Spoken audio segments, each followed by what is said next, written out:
Welcome to e-PG पाठशाला। E-PG पाठशाला पक्षतः सर्वेभ्यः सर्वाभ्यः स्वागतं सुस्वागतं च व्यहरामि। इदं प्रथमं पत्रं भवति। ग्रन्थस्य नाम लघुशब्देन्दुशेखरः। प्रकरणं भवति संज्ञाप्रकरणं। संज्ञाप्रकरणस्य उच्चैः उदात्तः निच्चैरनुदात्तः समाहारः स्वरितः तस्यादीतम् अर्धह्रस्वम् इति चत्वारि सूत्राणि समाश्रित्य पाठोऽयं प्रचलति। पाठस्य मुख्यांशाः भवन्ति उच्चैः उदात्तः इति सूत्रे उच्चैः पदस्य अर्थप्रतिपादनं, निचैः अनुदात्तः इति सूत्रस्य अर्थप्रदर्शनं, समाहारः स्वरितः इति पदस्य अर्थप्रदर्शनं, समाहार पदस्य व्युत्पत्तिः एवं च अर्धस्वग्रहणम् अतन्त्रम् इति। अधुना उपक्रमः उपस्थाप्यते। भवन्तः जानन्ति वेदे स्वराः कुत्रचित् उदात्तभावेन, कुत्रचित् अनुदात्तभावेन, कुत्रचित् स्वरितभावेन च उच्चार्यन्ते। येषाम् उच्चारणकाले समेपि वायुपरिमाणानि भिद्यन्ते।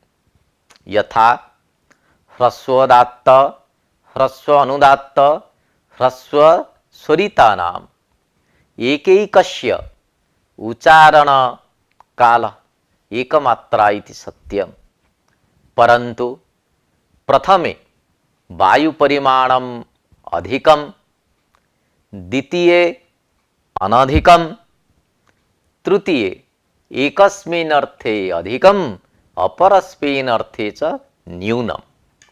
दीर्घोदात्त, दीर्घानुदात्त, दीर्घस्वरितेषु द्विमात्राकालावच्छिन्नानि, प्लुतोदात्त, प्लुतो अनुदात्त, प्लुतस्वरितेषु च त्रिमात्रकालावच्छिन्नानि वायुपरिमाणानि उपयुज्यन्ते। उदात्त अनुदात्त स्वरितानां पारस्परिको भेदो वायुपरिमाणकृतः इति तैत्तिरीय प्रातिशाख्यं प्रमाणम्। पाणिनीय संप्रदाये तु येषां स्वरूप निर्धारणम् अन्यथा कृतम्। एतदर्थम् अष्टाध्याय्यां त्रीणि सूत्राणि पाणिनिना उपन्यस्तानि। तज्जथा उच्चैरुदात्तः, नीचैरनुदात्तः, समाहारः स्वरितः इति। उच्चारणस्थानानि समानभावेन ऊर्ध्वो अधभागरूपेण विभज्य तद्भागद्वयेन उच्चार्यमाणः स्वराः यथाक्रमम् उदात्त अनुदात्त संज्ञा भजन्ते। एतयोः भागयोः प्रत्येकम् अर्धांशेन उच्चारणे तु स्वरः स्वरितसंज्ञाम् आपद्यते। तस्यादित उदात्तम् अर्धह्रस्वम् इति अष्टाध्याय्यां पाणिनिः स्वरितस्य पूर्वार्धम् उदात्तम् अन्तिमार्धं च अनुदात्तं संसति। परन्तु एतद्वैपरीत्येन पूर्वार्धम उदात्तम अन्तिमार्धम च उदात्तम इति मतमपि समाकलितम कुत्र तैतरीय प्रातिसाख्ये तत्र सूत्रमस्ति अनुदात्तो समवा इति तेनैव सूत्रेण इदं समाकलितम् उदात्तादयः तयः स्वराः इति अमरकोशे उदात्ताद्याः स्वराः पिच साउंड्स और आसेंट्स इति कथ्यन्ते। अधुना उच्चैरुदात्तः इति सूत्रस्य व्याख्यानं क्रियते। आदौ सूत्रार्थ द्विपदमिदं सूत्रम् उच्चैः अव्ययपदम् उदात्तः प्रथमान्तं पदम् ऊकालो अज्रस्व दीर्घ प्लुतः इति सूत्रात् अच् पदम् अनुवर्तते।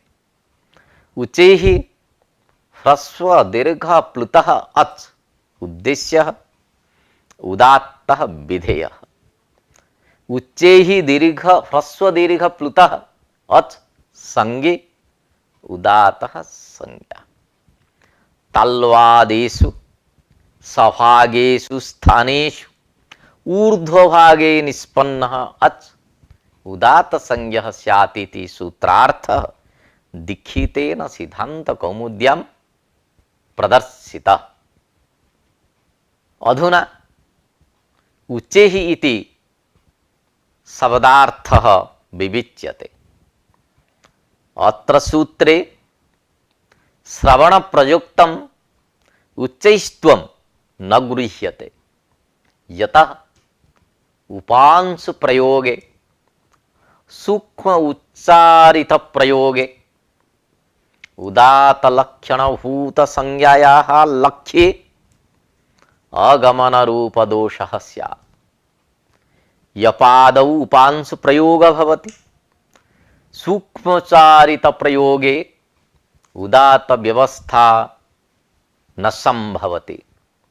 यस्य कर्णौ झटिति शब्दग्रहणेन निपुणौ तस्य पुरुषस्य समीपे उच्चैरपि उच्चार्यमाणः शब्दो मंदतया श्रूयते। यश्च रोगग्रस्तः पुरुषः तस्य समीपे नीचैरपि उच्चार्यमाणः शब्दः उच्चैस्त्वेन प्रतीयते। इत्थं श्रवण प्रयुक्त उच्चैस्त्वं श्रोत्रभेदेन अनियतत्वम् अस्ति। अतः अत्र सूत्रे श्रवण प्रयुक्त उच्चैस्त्वं परित्यज्य स्थानकृतं विवक्षितम् अर्थात स्थानस्य ऊर्ध्वभागो विवक्षितः। अत्र उच्चैरिति पदम् अधिकरण प्रधानम् तस्य ऊर्ध्वाधिकरणम् इत्यर्थः। उच्चारण क्रियां प्रति अधिकरणत्वं बोध्यम् तथा च कंठतल्वादि स्थानाधिकरणक ऊर्ध्वभागावच्छिन्न उच्चारण कर्मीभूतो अच् उदात्त संज्ञां लभते इत्यर्थ। तल्वादि स्थानानां मध्यभाग ऊर्ध्वभागादि कल्पना सभागत्वे संभवति। अतः तल्वादिषु सभागेषु स्थानेषु इति धिकितस्य कथनम् एतन्मूलकम् एव। ऊर्ध्वभाग प्रतिहतेन वायुना व्यञ्जितः अच् उदात्तो भवति। तल्वादिषु इति कथनम् असंगतम् इति शंका। सिद्धांत कौमुद्यां ताल्वादिषु सभागेषु इति उक्तम्। एतत् कथनं न समीचीनम् इति शंका क्रियते। यतोहि वर्णसमाम्नाये प्रथमम् अकारस्य पाठो अस्ति अयुण् इति। तस्य अकारस्य उच्चारणस्थानं कण्ठः। अतः कण्ठादिषु सभागेषु इति एवं वक्तव्यं स्यात्। कण्ठादिषु इति अनुक्त्वा ताल्वादिषु इति कथनम् असङ्गतम् इति शङ्का। अधुना समाधानं क्रियते। महाभाष्यस्य पस्पसाह्निके अनूख्यरन्ति ककुदं सूरिम्यं सुशिराम् इव इति उक्तम्। महाभाष्यस्य पस्पस आह्निके व्याकरण अध्ययनस्य गौण प्रयोजन विषये एतदुक्तम्। तत्र सप्त सिंधु रूपा विभक्तयः काकूदं तालुस्थानम् अनुख्यरन्ति इति प्रतिपादितम्। अनेन भाष्येण तालुस्थानस्य कंठादिस्थान अपेक्षया प्राधान्यम् अवगम्यते। अतएव कंठस्थानं परित्यज्य तत्र स्थालुस्थानं गृहीतम्। अन्यथा तत्र कंठादिस्थानं परित्यज्य स्थालुस्थानस्य उक्तिः असंगता स्यात्। तदेव तालुस्थानस्य प्राधान्यं मन्यमानानां प्राचां प्रक्रियकारादीनां मतमिदम्। अत्र सूत्रे अजनुवर्तनस्य प्रयोजनं विविच्यते। अच् इति पदस्य अनुवर्तनं भवति। कस्मात् सूत्रात्? ऊकालो अज ह्रस्व दीर्घ प्लुतः इति सूत्रात् अच् इति पदम् अनुवर्तते। लोके उदात्त अनुदात्त स्वरितत्व धर्मः स्वरवर्णेषु एव प्रसिद्धाः। एवं च स्वरेषु एव गृहीताः एते धर्माः। व्यञ्जनवर्णे एते न गृहीताः सन्ति। अतः किमर्थम् अचिते अनुवर्तनम्?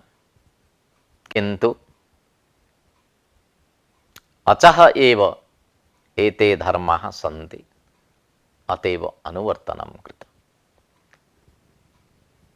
अस्य सूत्रस्य उदाहरणम् उपस्थाप्यते।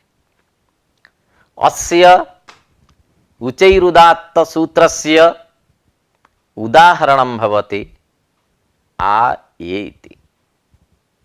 आ इत्यस्य निपातत्वात् निपातः आद्युदत्तः इति सूत्रेण आद्युदत्तः भवति। ये इत्यत्र एकारः एकादेश उदात्तत्वेन उदात्तः इति सूत्रेण उदात्तः भवति। अतः आ ये मित्रावरुणा इति मंत्रे आकारः एकारश्च उदात्तः उच्चैः उदात्तः इति सूत्रस्य व्याख्यानं समाप्तम्। अधुना यत् द्वितीयं सूत्रं निचैः अनुदात्तः इति तस्य सूत्रस्य व्याख्यानम् उपस्थाप्यते। व्याख्यानस्य आदौ सूत्रस्य अर्थः विविच्यते। द्विपदम् इदं सूत्रम्। अत्र सूत्रे निचैः इति अव्ययपदम् अनुदात्तः प्रथमान्तं पदम्। अत्र सूत्रेपि ऊकालो वज्रस्व दीर्घ प्लुतः इति सूत्रतः अच् पदम् अनुवर्तते। उच्चैः ह्रस्व दीर्घ प्लुतः अच् उद्देशः अनुदात्तः विधेयः। नीचैः ह्रस्व दीर्घ प्लुतः अच् संज्ञी अनुदात्तः संज्ञा। उदात्त संज्ञा विधायकम सूत्रमिदम्। अत्र नीचे ही शब्दः अधिकरण प्रधान, अतः अधः अधिकरणम् इत्यर्थः। तथा च कंठ तल्वादि स्थानाधिकरणक अधः भागावच्छिन्न उच्चारण कर्मीभूतो वच् उदात्त संज्ञां लभते इति अर्थः। अतः तल्वादिषु सभागेषु स्थानेषु निम्न भागे निष्पन्नः अच् अनुदात्त संज्ञः स्यात् इति लिखितेन उक्तम्। अधोभाग प्रतिहतेन वायुना व्यञ्जितः अच् अनुदात्तो भवति। अस्य सूत्रस्य उदाहरणम् उपस्थाप्यते। अस्य सूत्रस्य उदाहरणं भवति अर्वाङ् एहि। ऋग्वेदमन्त्रोऽयम्। अत्र अर्वाङ् शब्दघटकस्य आदिवर्णस्य अकारस्य अन्तोदात्तो भवति। अर्वाङ् इति अभिमुखवाचि अव्युत्पन्नं फिषोन्तः इति सूत्रेण अन्तोदात्तम्। आद्यस्य अकारस्य शेषनिघातेन अनुदात्तं पदमेकवर्जम् इति सूत्रेण अनुदात्तत्वम्। अथवा अर्वन्तम् अंचति इति अर्थे अर्वाङ् इत्यत्र कृदुत्तरप्रकृतिस्वरेण अन्तोदात्तः अनुदात्तप्रवेशस्थलं भवति। अनुदात्तौ सुप्पितौ इत्यादि सूत्रम्। द्वितीयं यत् सूत्रं निचैः अनुदात्तः इति, तस्य सूत्रस्य व्याख्यानं समाप्तम्। अधुना समाहारः स्वरितः इति सूत्रस्य व्याख्यानम् उपस्थाप्यते। आदौ सूत्रस्य अर्थः विविच्यते। द्विपदम् इदं सूत्रं। समाहारः प्रथमान्तं, स्वरितः प्रथमान्तं पदम्। ऊकालो अज्ह्रस्व दीर्घ प्लुतः इति सूत्रात् अच् इति अनुवर्तते। स्वरित संज्ञा विधायकं सूत्रमिदम्। इदं संज्ञा सूत्रम्। अतः कः संज्ञे का च संज्ञा इति विचार्ये समाहारः संज्ञे स्वरितः भवति संज्ञा। विशेषः स्वरः संजातः अस्य इति अर्थे तदस्य संजातं तारकादिभ्यः इतच् इति सूत्रेण इतच् प्रत्यये स्वरित शब्दो निष्पन्नः। तत्र समाह्रियते यस्मिन् इति व्युत्पत्त्या समुपसर्गात् आ उपसर्गात् च अर्थात उपसर्गद्वय पूर्वकात् हृहरणे इति धातोः अधिकरणे अर्थे बाहुलकात् घाय प्रत्यये समाहार शब्दः सिद्धः। समाहार शब्दः साकांक्ष शब्दः। केषां समाहारः? कयोः समाहारः वा इति जिज्ञासा उदेति। अत्र जिज्ञासायां प्रत्यासत्य प्रसंगप्राप्तेन उदात्त अनुदात्तत्वयोः समाहारः इत्यर्थः संगच्छते। उदात्त अनुदात्त पदम धर्म प्रधानम न धर्मी प्रधानम इति विचारः अधुना उपस्थाप्यते।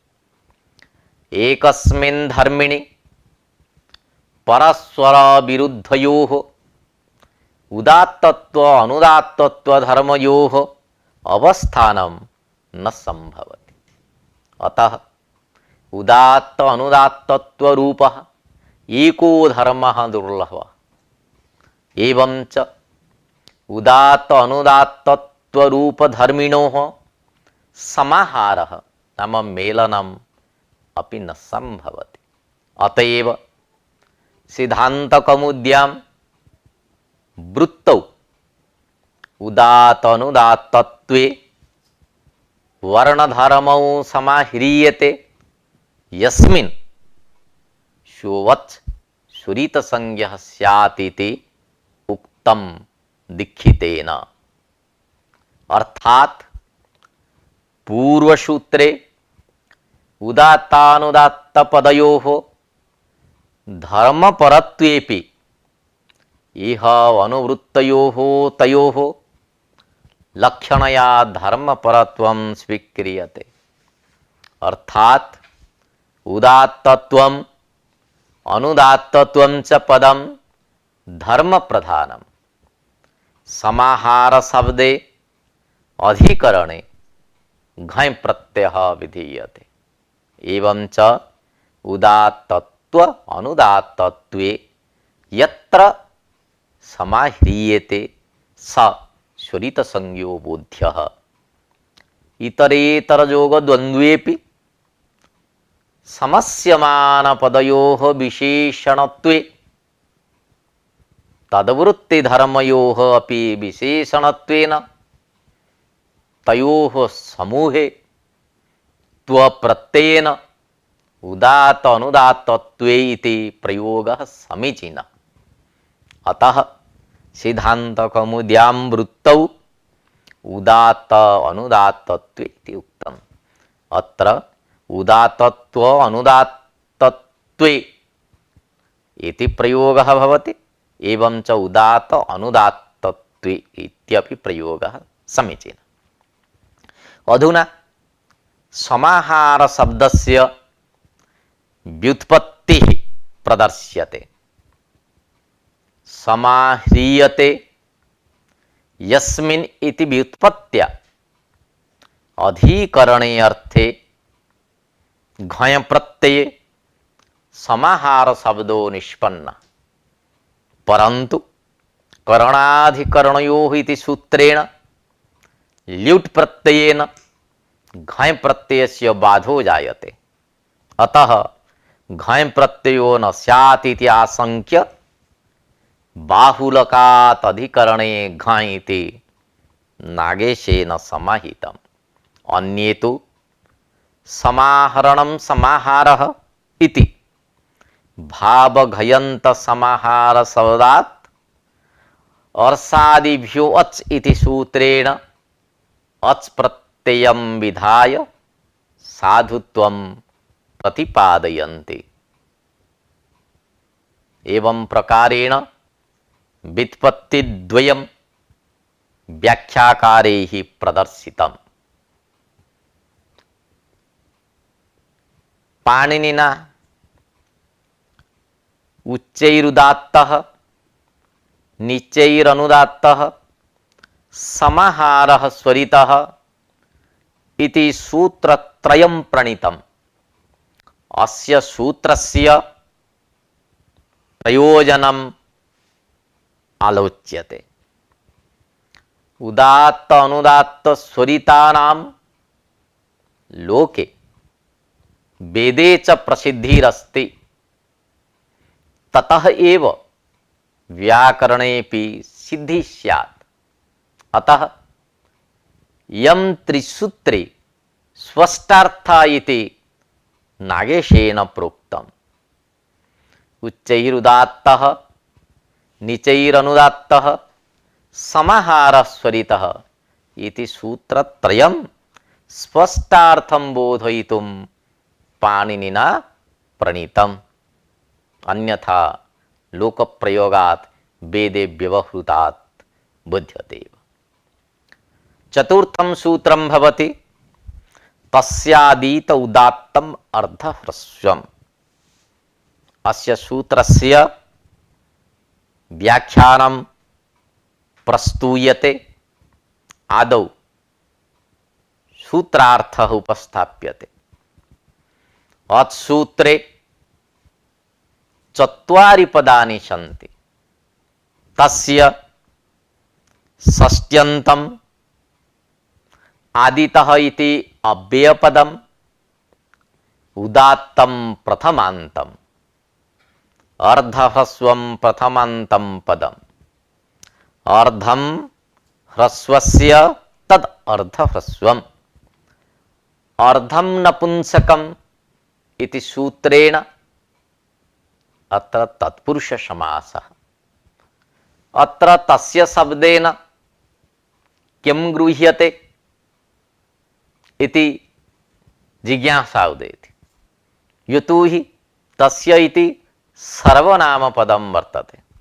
सर्वनाम्नः बुद्धिस्थपरामर्शकत्वात् इति न्यायेन तस्य शब्देन पूर्वसूत्रस्य स्वरितपदस्य परामर्शः भवति।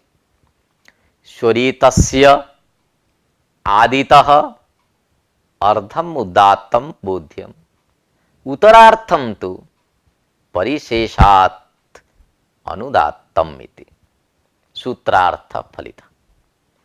उदात्तत्व अनुदात्तत्वयोः एकस्मिन्नचि सम्मेलने स्वरितो भवति इति उक्तम्। परन्तु पूर्वभागस्य उदात्तत्वं परभागस्य वा इति न ज्ञायते। अतएव सूत्रमिदं पाणिनिना प्रणीतं। कस्य भागस्य उदात्तत्वं कस्य भागस्य अनुदात्तत्वम् इति निर्धारणाय इदं सूत्रं पाणिनिना उपस्थापितम्। अत्र ह्रस्वग्रहणम् अतन्त्रम् इति सिद्धान्तकौमुद्याम् उक्तम्। ह्रस्वग्रहणम् अतन्त्रम् इत्यस्य आशयः विवेच्यते अधुना। यदि तस्यादित उदात्तम् अर्धह्रस्वम् इति सूत्रे अर्धह्रस्वपदे अर्धश्चासौ ह्रस्वश्चेति इति कर्मधारय समासः स्यात्, तदा दीर्घस्वरितस्थले एव अर्धभागरूप ह्रस्वस्य उदात्तत्वं स्यात्। ह्रस्वस्य अर्धम् इति विग्रहे अर्धं नपुंसकम् इति सूत्रेण तत्पुरुष समासे ह्रस्वस्वरितस्थले एव तस्य अर्धभाग उदात्तो भवेत् इति शंका उदेति। अस्याः शंकायाः निराकरणाय सिद्धान्तकौमुद्यां ह्रस्वग्रहणम् अतन्त्रम् इति उक्तम्। अत्र ह्रस्वग्रहणपदे ह्रस्वस्य ग्रहणं नाम उपादानं यत् इति व्यधिकरणबहुव्रीहि समासे ह्रस्वपदघटितस्य अर्धह्रस्वपदस्य ग्रहणं भवति। तत् अतन्त्रम्। अतन्त्रम् इत्यस्य को अर्थः पाणिनीय व्याकरणे यो मात्राकालिक अजरूप अर्थः संकेतितः ह्रस्व शब्दस्य तद्घटितम् अर्धह्रस्वपदम् अविवक्षितम् अबोधकम् इति नागेशेन व्याख्यात। अथवा स्वशास्त्र संकेतित रूपेण अबोधक इति अर्थः। अपरो अर्थोपि भवितुम् अर्हति, यथा रूप्यते बोध्यते इति रूपः। स्वशास्त्र संकेतितः मात्राकालिक अच तद्रूपः अर्थः यस्मिन् मात्राकालिक अजर्धरूपे अर्थे तेन अबोधकम्। अतः अर्धह्रस्व शब्देन अर्धमात्रारूप अर्थः विवक्षितः तथा च दीर्घस्वरिते प्लुतस्वरिते च अर्धमात्रा एव उदात्तः शेषभागः अवशिष्टः भागः अनुदात्तः इति सिद्धान्तः। अत्र सूत्रे तस्य पद उपादानस्य फलं विविच्यते। वेदे यथा प्रयोगं क्वचित् प्रातिसाख्यानुसारेण क्वचित् एतत् सूत्रानुसारेण स्वरिते उदात्त व्यवस्था भवति। अर्धह्रस्वपदम् अर्धमात्रार्थबोधकम्। अतः तस्यादितः इति सूत्रे तस्य इति पदग्रहणं सफलम्। अन्यथा दीर्घस्वरितादौ सूत्रस्य प्रवृत्त्या उदात्तादित्रयाणां संग्रहाय तस्य इति पदस्य अनर्थक्यं प्रसज्येत। स्वरितपदस्य अनुवृत्त्यैव इष्टार्थः प्राप्यते। तस्यादितः इति सूत्रस्य त्रिपाद्यां प्रवृत्तिः भवतीति नागेशेन उक्तम्। तद्विषये अधुना चर्चा क्रियते। अ इति सूत्रात् पूर्वं तस्यादित उदात्तम् अर्धह्रस्वम् एकश्रुति दूरात् संबुद्धौ यज्ञकर्मणि अजपन्युं खमाशामशु उच्चैस्तराम्बा वषट्कारः विभाषा छन्दसि न सुब्रह्मण्यायां स्वरितस्य तुदात्तः देवब्रह्मणोः अनुदात्तः स्वरितात् संहितायाम् अनुदात्तानाम् उदात्त स्वरित परस्य सन्नतरः इति एतानि नवसूत्राणि उत्कृष्य अष्टाध्याय्यां पठितव्यानि। एतादृश पाठ अभ्युपगमेन येषां नवानां त्रिपाद्याम् अपि प्रवृत्तिः सिद्ध्यति। यथास्थानं पाठेतु एतेषां सपादसप्ताध्यायिष्ठत्वेन तैपादिकस्वरितानाम् असिद्धत्वात् अप्रवृत्तिः स्यात्। अ इत्यतः प्राक्पाठेषु येषां परत्रिपादिस्थत्वेन केषामपि एतेषां दृष्ट्या असिद्धत्वभावात् न दोषः। अर्धम् उदात्तम् इति कथनस्य संगतिः प्रदर्श्यते। अर्धमात्रम् इति कथनम् उचितम्, परन्तु अर्धम उदात्तम इति उक्तिः दीर्घस्वरितादौ अर्धभाग एव उदात्तः इति बोधयति। वस्तुतः अर्धह्रस्व शब्दः अर्धमात्रार्थे रूढ़ः इति भाष्ये उक्तम्। सिद्धान्तकौमुद्यां वृतौ अर्धम उदात्तम इति उक्तम्। अत्र सत्य सत्यभामा इतिवत् व्याख्यया इति नागेशेन प्रतिपादितम्। अर्थात सत्यभामा इति संपूर्ण नाम्नि प्रयोक्तव्ये सत्या कदाचित् भामा इति नाम्नः एकदेशः प्रयुज्यते। अत्रापि अर्धमात्रा इति उक्ते लाघवात् तद एकदेशस्य अर्ध इत्यस्य उपादाने न दोषः। एवंच उत्तरार्धम इत्यस्यापि उत्तरो अर्धभागः इति नार्थः, किन्तु अवशिष्टभागः इत्यर्थः स्वीकरणीयः। तस्य च उदात्त स्वरित परत्वे श्रवणं स्पष्टम् इति सिद्धान्तकौमुद्याम् एका पंक्तिः वर्तते। अस्याः पंक्तेः आशयम् उपस्थापयामि।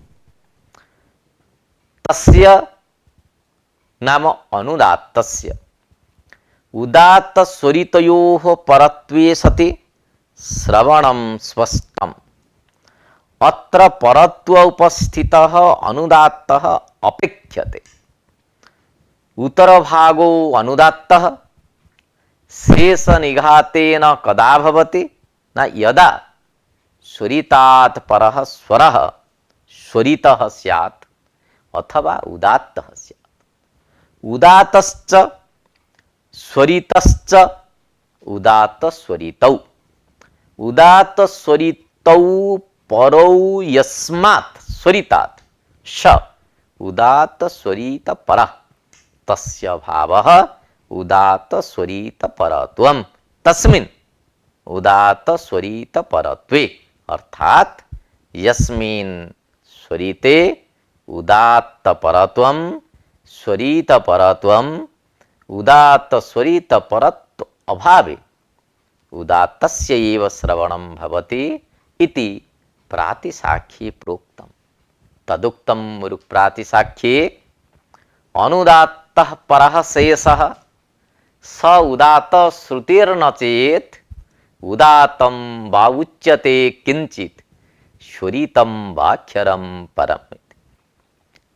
अस्य अयम् आशयः स्वरितस्य परः शेषः उत्तरभागः उदात्तः प्रयोक्तव्यः। यदा यदा परम अक्षरम् उदात्तं स्वरितं वा नोच्यते चेत् तदा स शेष उदात्त श्रुतिर्भवति। एतेन उदात्तं स्वरितं परम अक्षरं भवेत् तदा अनुदात्तः स्यात्। अस्य सूत्रस्य उदाहरणम् उपस्थाप्यते अधुना। उदात्त परत्वे ह्रस्व स्वरितस्य उदाहरणं भवति क्व वो अश्वाः। अत्र क्व शब्दस्य अकारः ह्रस्व स्वरितः, तस्य आद्यंशः उदात्तः परांशो अनुदात्तः। वो अश्वाः इत्यत्र वो इति ओकारस्य उदात्तत्वम् उदात्त पदत्वात् वा इति अनुदात्तं सर्वम् अपदादौ इति सूत्रेण अनुदात्तः। दीर्घस्वरितस्य उदाहरणं रथानां न इष्ट अराः। ये अराः इत्यत्र एकारः स्वरितः, तस्य आद्यंशः उदात्तः परभागः अनुदात्तः। रास् शब्द अकारस्य उदात्तत्वं यत् शब्दस्य फिट् स्वरेण उदात्तः। स्वरित परस्य स्वरितस्य उदाहरणं शतचक्रं यो ह्यः इति। यो इत्यत्र आद्यंशः उदात्तः अन्तांशु अनुदात्तः ह्य इत्यत्र अकारः स्वरितः पूर्ववत् यः इत्यत्र अकारः उदात्तः यो इत्यत्र अनुदात्तेन ऊकारेण एकादेशोकारोपि उदात्तः अय्हः इत्यादि अनुदात्तः स्वरितान्तश्च। उदात्त स्वरित परत्वाभावे तु उदात्त श्रुति इत्यस्य उदाहरणम् अग्निमीळे। अत्र अग्निशब्दो अन्तोदात्तः प्रत्ययस्वरत्वात्।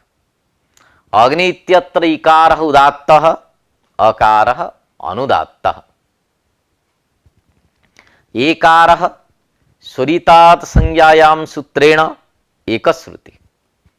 ईकारस्य स्वरितस्य स्वरितपरत्वाभावात् उत्तरभागो अपि उदात्तः एव श्रूयते। इडे इति क्रियापदम् इडे स्तुतौ धातोः लट् लकारे आत्मनेपदे उत्तमपुरुषैकवचने इडे इति रूपम्। पदपाठे पृथक्-अन्वयस्वीकारात् तिङ्गतिङ्गसूत्रेण सर्वे अनुदात्ताः भवन्ति। अर्थात् ईकारः एकारः अनुदात्तः। एवं प्रकारेण चतुर्णां सूत्राणां व्याख्या समाप्ता। अधुना पाठ्यांशः विविच्यते, भवतां सम्मुखम् उपस्थाप्यते। उचैरुदात्तः सूत्रेण उदात्तसंज्ञा विधीयते। अत्र उचैः पदेन स्थानस्य ऊर्ध्वभागो विवक्षितः। उचैरिति पदम् अधिकरणप्रधानम्। उच्चारणक्रियां प्रति अधिकरणम्। कंठादिस्थानापेक्षया ताल्वादिस्थानस्य प्राधान्यात् ताल्वादिषु इति उक्तम्। पूर्वसूत्रात् अच् पदस्य अनुवर्तनं केवलं स्वरूपकथनम् एव। नीचैरनुदात्तः इति सूत्रेण अनुदात्तसंज्ञा विधीयते। अत्रापि नीचैः शब्दः अधिकरणप्रधानः। अधोभागप्रतिहतेन वायुना व्यञ्जितः अच् अनुदात्तो भवति। समाहारः स्वरितः इति सूत्रेण स्वरितसंज्ञा विधीयते। केषाञ्चित् मतेन भावगह्यन्तः समाहारशब्दः समाहारशब्दात् अच् प्रत्यये साधुत्वं भवति। उदात्तत्व अनुदात्तत्वयोः समाहारः स्वरितः। अत्र उदात्त अनुदात्त पदं धर्मप्रधानम्। उदात्त अनुदात्त स्वरितानां लोके वेदे च प्रसिद्धत्वात् यं त्रिसूत्रे स्पष्टार्थ एव। तस्यादित उदात्तम् अर्धह्रस्वमिति स्वरिते उदात्त अवस्थितिः। ह्रस्वस्य अर्धम् अर्धह्रस्वं तत्पुरुष समास। अत्र सूत्रे तस्य पदेन स्वरितपदस्य परामर्शो भवति। स्वरितस्य आदितः अर्धम् उदात्तम् उत्तरार्धं तु अनुदात्तम् इति।